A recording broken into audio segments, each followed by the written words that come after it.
Assalamualaikum teman-teman, apa kabar semua? Semoga kalian baik-baik saja. Oke, sekarang saya akan membacakan buku yang berjudul The Magic of Thinking Big. Berpikir dan berjiwa besar. Oke, langsung saja. Dari buku The Magic of Thinking Big, Berpikir dan berjiwa besar. Bab 1. Jika Anda percaya dapat berhasil, Anda pun akan benar-benar berhasil. Keberhasilan berarti banyak hal yang mengagumkan dan positif. Keberhasilan berarti kesejahteraan pribadi, rumah yang bagus, liburan, perjalanan, pengalaman baru, jaminan keuangan untuk anak dan istri. Keberhasilan berarti memperoleh kehormatan, kepemimpinan, disegani oleh rekan bisnis, dan populer di kalangan teman. Keberhasilan terutama berarti kebebasan. Kebebasan dari kekhawatiran, ketakutan, frustasi, dan kegagalan. Keberhasilan berarti rasa hormat kepada diri sendiri, terus-menerus mendapatkan kebahagiaan yang lebih real dan kepuasan dari hidup ini. Mampu mengerjakan lebih banyak bagi mereka yang bergantung kepada Anda dan yang kasih sayangnya begitu Anda hargai. Keberhasilan berarti menang. Keberhasilan, prestasi adalah tujuan hidup. Setiap manusia menginginkan keberhasilan. Setiap orang menginginkan yang terbaik dari hidup ini. Tak seorang pun senang akan kemiskinan atau hidup dalam keadaan pas-pasan. Tak seorang pun senang merasa inferior. Tak seorang pun senang dipermainkan. Salah satu dari kearifan pengembangan keberhasilan yang paling praktis terdapat di dalam kutipan kitab suci yang mengatakan bahwa iman dapat memindahkan gunung. Percaya, benar-benar percaya bahwa Anda dapat memindahkan gunung, maka Anda pun melakukannya. Kesangsian berjalan bersama-sama dengan kegagalan. Barangkali Anda pernah mendengar orang berkata, omong kosong kalau Anda mengira dapat memindahkan gunung yang hanya dengan mengatakan gunung, pindahlah. Benar-benar tidak mungkin. Mereka yang berpikir seperti ini mengaburkan kepercayaan atau iman dengan angan-angan. Dan memang benar Anda tidak dapat memindahkan gunung dengan mengangan-angankannya saja. Anda tidak akan mendapat pekerjaan yang lebih baik hanya dengan mengangankannya. Anda juga tidak akan mendapatkan rumah besar hanya dengan mengangankannya. Anda tidak dapat menjadi pemimpin hanya dengan mengangankan menjadi pemimpin. Akan tetapi, kita dapat memindahkan gunung dengan kepercayaan yang kuat. Cara terbaik untuk memperoleh keberhasilan adalah dengan percaya bahwa Anda dapat berhasil. Tidak ada yang gaib atau rahasia mengenai kekuatan kepercayaan. Kepercayaan bekerja sebagai berikut. Kepercayaan, sikap yang positif. Saya dapat membangkitkan kekuatan, keterampilan, dan energi yang diperlukan untuk berhasil. Jika Anda percaya, saya dapat melakukannya dan benar-benar percaya, maka bagaimana melakukannya pun berkembang secara otomatis. Setiap hari, di setiap kota dan desa, orang-orang muda melalui pekerjaan yang baru, masing-masing mengangankan bahwa suatu hari mereka akan menikmati keberhasilan yang mengiringi mereka menuju puncak. Namun mayoritas orang muda ini benar-benar tidak mempunyai kepercayaan yang diperlukan untuk mencapai jenjang tertinggi. Dan mereka pun tidak pernah mencapai puncak, percaya bahwa tidak mungkin untuk mendaki gunung. Mereka pun tidak menemukan anak tangga yang menuju ke tempat tertinggi. Sikap mereka adalah sikap orang kebanyakan. Akan tetapi, sejumlah kecil orang muda ini benar-benar percaya bahwa mereka akan berhasil. Mereka mendekati pekerjaan dengan sikap, saya akan mencapai puncak dengan kepercayaan besar. Mereka pun mencapai puncak, percaya bahwa mereka akan berhasil. Dan itu bukannya tidak mungkin. Mereka belajar dan mengamati sikap orang-orang yang sudah berhasil. Jadi, mereka belajar bagaimana orang yang sukses mendekati masalah dan mengambil keputusan dengan mengamati sikap orang yang berhasil. Mereka pun menjadi berhasil. Cara melakukannya selalu muncul untuk orang yang percaya bahwa ia dapat melakukannya. Seorang teman saya yang masih muda 2 tahun lalu memutuskan untuk mendirikan sebuah agen penjualan yang menjual mobil karavan. Banyak orang mengatakan bahwa proyek tidak mungkin berhasil. Tabungannya kurang dari 1.000 euro dan ia diberitahu bahwa investasi modal minimal yang diperlukan berkali lipat jumlah itu. Lihatlah betapa berat persaingannya. Teman-temannya memperingatkan. Selain itu, pengalaman praktis apa yang kamu miliki dalam menjual karavan, apalagi memanajemeni perusahaan besar? Akan tetapi, orang muda ini percaya kepada diri sendiri dan kemampuan untuk berhasil. Ia mengakui bahwa ia kekurangan modal, bahwa bisnis tersebut sangat kompetitif, dan bahwa ia tidak mempunyai pengalaman. Akan tetapi, katanya, semua bukti yang dapat saya kumpulkan memperlihatkan bahwa industri karavan akan meluas. Dan yang terutama, saya sudah mempelajari pesaing saya. Saya tahu saya dapat melakukan pekerjaan yang lebih baik dalam menjual karavan dibandingkan siapapun di wilayah ini. Saya mungkin membuat beberapa kesalahan, tetapi saya akan memperbaikinya dan akan tiba di puncak. Kenyataannya memang begitu. Ia hanya mengalami sedikit kesulitan dalam mendapatkan tambahan modal kepercayaannya yang mutlak bahwa ia dapat berhasil dengan bisnis ini. Membuat 2 orang investor menaruh kepercayaan kepadanya dan bersenjatakan kepercayaan yang bulat. Ia melakukan hal yang tidak mungkin. Ia mendapat inventaris terbatas tanpa uang muka dari seorang pengusaha pabrik karavan. Tahun lalu ia menjual karavan dengan nilai lebih dari 300.000 euro. Tahun depan katanya, saya akan menjual senilai lebih dari 600.000 euro. Kepercayaan yang kuat menggerakkan pikiran untuk mencari jalan dan sarana serta cara melakukannya, dan percaya bahwa Anda dapat berhasil membuat orang lain menaruh kepercayaan kepada Anda. Mayoritas orang tidak menaruh kepercayaan yang besar akan kepercayaan.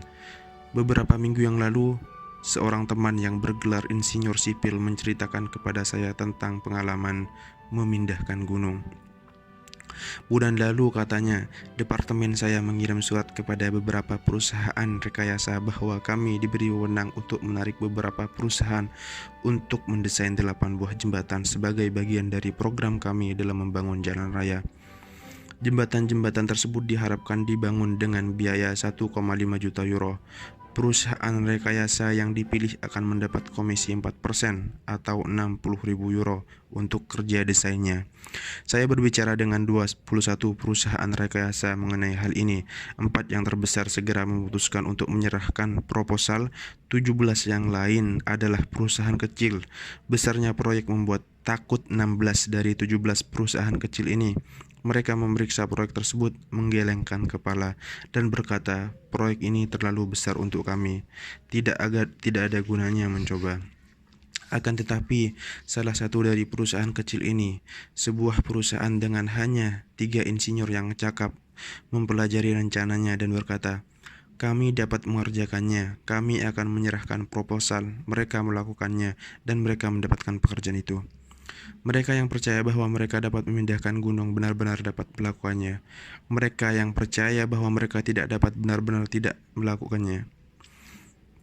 Kepercayaan menggerakkan kekuatan untuk melaksanakan. Pada zaman modern ini, kepercayaan mengajarkan hal-hal yang jauh lebih besar daripada memindahkan gunung. Unsur yang paling esensial, sebenarnya satu-satunya unsur yang esensi di dalam penjelajahan luar angkasa dewasa ini adalah kepercayaan bahwa ruang angkasa dapat dikuasai. Tanpa kepercayaan yang kuat dan tidak tergoyahkan bahwa manusia dapat mengadakan perjalanan ke ruang angkasa, para ilmuwan tidak akan mempunyai keberanian, minat, dan antusiasme untuk maju. Kepercayaan bahwa kanker dapat disembuhkan akhirnya akan menghasilkan obat untuk kanker. Sementara saya menulis buku ini, ada pembicaraan tentang pembangunan sebuah terowongan di bawah terusan Inggris untuk menghubungkan Inggris dengan benua Eropa. Dibangun tidaknya terowongan ini tergantung pada apakah orang-orang yang bertanggung jawab dapat pelaksanaannya percaya bahwa terowongan tersebut dapat dibangun. Kepercayaan akan hasil yang besar adalah kekuatan penggerak, daya di belakang semua buku besar, drama besar, penemuan ilmiah yang besar. Kepercayaan akan berhasil ada di balik semua bisnis yang berhasil, perusahaan yang berhasil, dan organisasi politik yang berhasil. Kepercayaan yang akan berhasil adalah satu unsur dasar yang sepenuhnya esensi yang sepenuhnya esensial pada diri orang-orang yang berhasil. Percayalah, benar-benar percaya bahwa Anda dapat berhasil, maka Anda pun akan berhasil. Selama bertahun-tahun saya sudah berbicara dengan banyak orang yang gagal dalam usaha bisnis dan bermacam-macam karir. Banyak alasan dan dalih diberikan mengenai kegagalan mereka. Sesuatu yang sangat penting tersingkap ketika Anda berbicara dengan seseorang yang gagal dengan cara yang sambil lalu orang yang gagal melontarkan komentar seperti terus terang saja, saya rasa ini tidak akan berhasil, atau saya ragu bahkan sebelum saya mulai, atau sebenarnya saya tidak terlalu heran usaha ini tidak berhasil. Sikap baiklah, saya mau mencoba, tetapi rasa ini tidak akan berhasil, akan menyebabkan kegagalan. Kesangsian adalah kekuatan yang negatif. Ketika pikiran tidak percaya atau ragu, pikiran tersebut menarik dalih untuk menyokong ketidakpercayaan tersebut. Keraguan, ketidakpercayaan, keinginan bawah sadar Anda untuk gagal, perasaan tidak benar-benar ingin berhasil, bertanggung jawab atas sebagian besar kegagalan. Berpikir ragu, maka Anda gagal. Berpikir menang, maka Anda berhasil. Seorang penulis fiksi yang masih muda berbicara dengan saya sebelum lama ini mengenai ambisinya dalam menulis. Saya menyebutkan nama salah seorang penulis hebat di dalam bidangnya. Oh, katanya, Tuan Ek memang penulis hebat, tetapi tentu saja saya tidak dapat seberhasil beliau. Sikapnya membuat saya sangat kecewa karena saya mengenal penulis yang ia sebutkan namanya. Penulis hebat tersebut bukan orang yang super cerdas, super perseptif, atau super apapun kecuali super percaya. Ia percaya bahwa ini adalah salah satu yang terbaik, dan ia pun bertindak dan berkarya sebagai yang terbaik. Memang baik jika kita menghormati pemimpin, belajar darinya, mengamatinya, mempelajari dirinya, tetapi jangan memujanya. Percayalah Anda dapat melebihinya. Percayalah Anda dapat mengunggulinya. Siapa yang bertahan pada sikap terbaik nomor 2, pastilah menjadi orang nomor 2. Coba lihat, dengan cara ini kepercayaan adalah termostat yang mengatur apa yang kita capai di dalam hidup. Pelajari orang yang berjalan dengan kaki terseret dalam keadaan pas-pasan. Ia percaya dirinya kurang berharga sehingga ia pun hanya menerima sedikit. Ia tidak percaya dirinya dapat mengajarkan hal-hal besar, dan ia pun tidak mengerjakan hal-hal besar.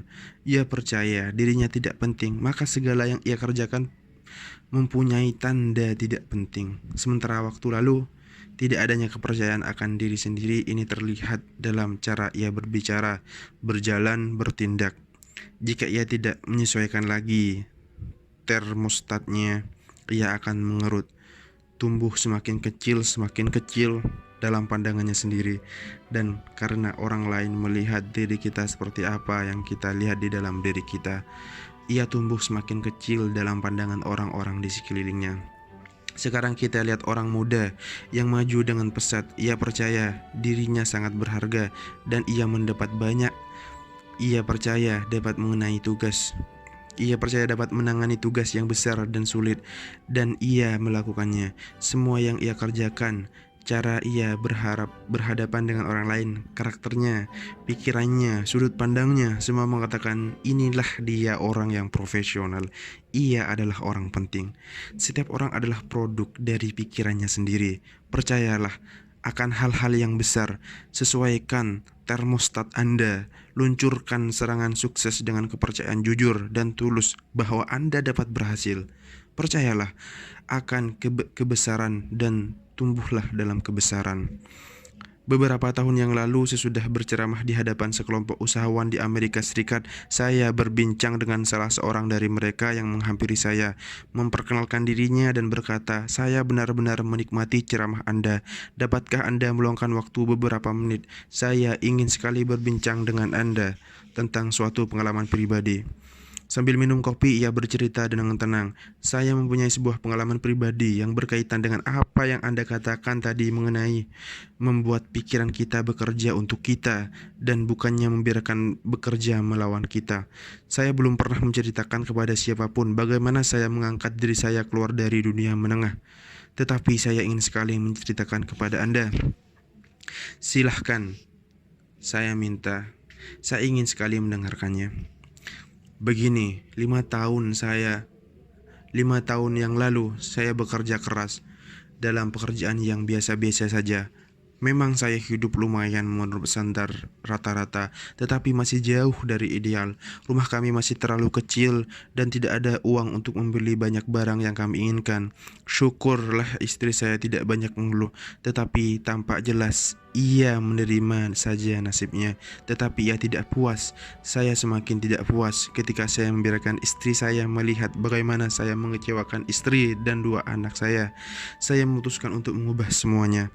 Sekarang ini kami mempunyai sebuah rumah baru yang bagus di atas tanah yang luas dan sebuah pondok kira-kira 200 km di sebelah utara. Tidak ada kekhawatiran apakah kami dapat mengirim anak-anak ke perguruan tinggi yang baik, dan istri saya tidak lagi harus merasa bersalah setiap kali ia membelanjakan uang untuk membeli beberapa pakaian baru. Musim panas yang lalu akan datang Musim panas yang akan datang, kami sekeluarga akan terbang ke Eropa untuk menghabiskan liburan selama sebulan. Kami sekarang benar-benar hidup. Sebagaimana ini semua bisa terjadi? Tanya saya. Semuanya terjadi.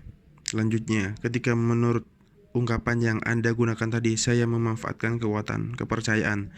5 tahun yang lalu saya mengetahui adanya lowongan di sebuah perusahaan di Detroit. Kami waktu itu tinggal di Cleveland. Saya memutuskan untuk mencoba sambil berharap dapat menghasilkan uang sedikit lebih banyak di sana. Saya tiba di sini lebih awal, yaitu pada hari Minggu malam. Tetapi wawancaranya sendiri baru akan dilakukan pada hari Senin. Sesudah makan malam, saya duduk di kamar hotel dan entah karena apa saya benar-benar merasa jijik dengan diri saya sendiri. Mengapa? Saya bertanya. Saya menjadi orang gagal kelas menengah. Mengapa saya berusaha mendapatkan pekerjaan yang menjanjikan langkah maju yang begitu kecil? Sampai sekarang saya tidak tahu apa yang mendorong saya untuk melakukannya, tetapi saya mengambil selembar kertas, menuliskan nama 5 orang yang saya kenal baik selama beberapa tahun yang sudah jauh melampaui saya dalam penghasilan dan kemajuan bisnis. 2 adalah bekas tetangga yang sudah pindah ke subdivisi yang lebih baik. 2 lagi adalah bekas majikan saya, dan yang ketiga adalah kakak ipar saya. Kemudian saya bertanya dalam hati, apa yang mereka punyai yang tidak saya miliki? Selain pekerjaan yang lebih baik, saya membandingkan kecerdasan mereka dengan kecerdasan saya. Tetapi secara jujur saya tidak dapat melihat bahwa mereka lebih unggul dalam hal otak. Secara jujur, saya juga tidak dapat mengatakan mereka berpendidikan lebih baik daripada saya, ataupun mempunyai integritas atau kebiasaan pribadi yang lebih unggul. Akhirnya saya tiba pada satu lagi kualitas keberhasilan yang sering kita dengar, inisiatif. Di sini saya harus mengakui bahwa rekor saya jauh di bawah teman-teman saya yang berhasil.